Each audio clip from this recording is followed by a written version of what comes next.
Bonjour, nous allons dans cette vidéo voir comment créer un disque partagé entre plusieurs ordinateurs. Ces deux lecteurs que vous voyez sur notre poste ici ne se trouvent pas sur cet ordinateur, mais sur un autre du réseau. Voici notre configuration.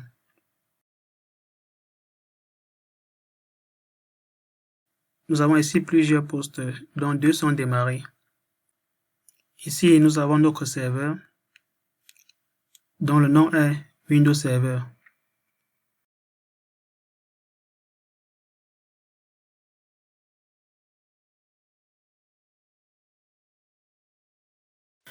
Nous avons notre deuxième poste ici, dont le nom est Windows Server 06. Vérifions les adresses IP. Commençons par le serveur.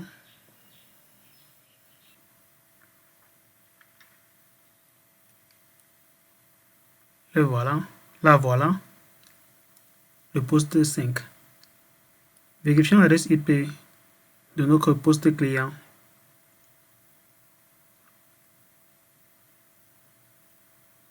C'est l'adresse 8.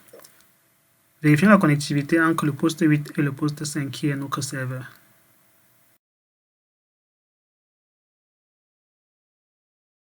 Ça passe bien. Rassurons-nous que notre poste client est bien dans le domaine.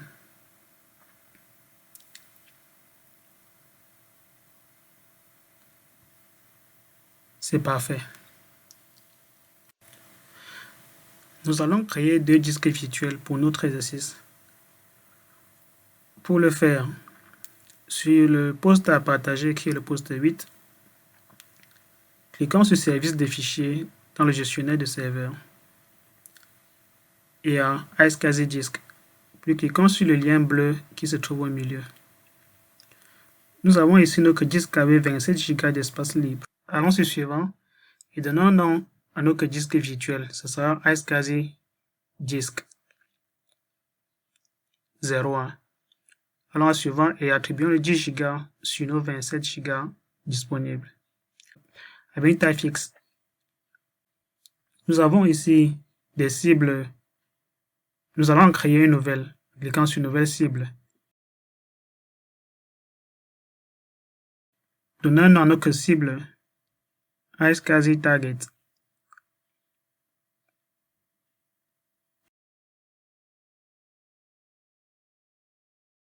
À l'étape suivante, nous allons ajouter les différents ordinateurs qui partageront ce disque local. Allons à l'adresse IP et saisissons l'adresse IP de notre premier ordinateur. Ces ordinateurs peuvent être recherchés sur le réseau, mais pour notre exercice, nous ajouterons directement les adresses IP. Saisissons un troisième ordinateur qui appartient à notre réseau et un quatrième ordinateur qui appartient à notre réseau. Donc nous avons les adresses 6, 7, 9 et 10 qui partageront ce disque local. Pour l'étape de la sécurité, nous pouvons laisser non coché pour l'instant.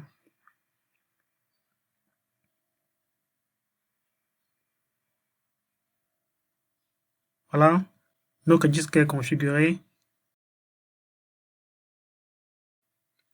Nous allons maintenant installer un second disque qui sera un disque Quantum. Ce disque aura pour fonction de vérifier le serveur, l'état des serveurs et de passer la main à un autre serveur au cas où le serveur actif serait éteint. La taille sera de 1 Go. Et nous suivrons la même procédure que pour le premier disque. Voilà, l'installation est terminée. Et nous avons ici, dans notre gestionnaire de serveur, les deux disques. Nous allons voir maintenant comment connecter les postes à ce disque réseau. À tout de suite.